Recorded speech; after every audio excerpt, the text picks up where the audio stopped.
Hello friends, in this video I will show how to play a sound when you press caps, numeric or scroll lock.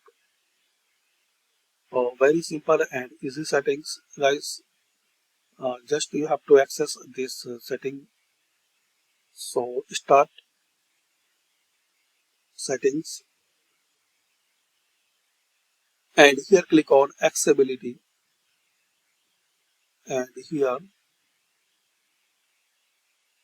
click on keyboard and toggle keys.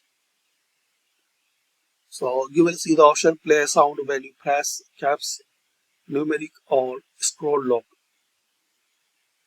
Or just slide to on this setting to enable and turn on and to play a sound when you press caps lock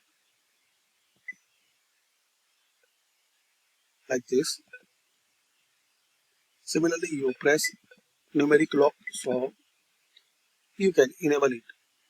Just you have to enable this setting. So thanks for watching, share, like and subscribe this channel.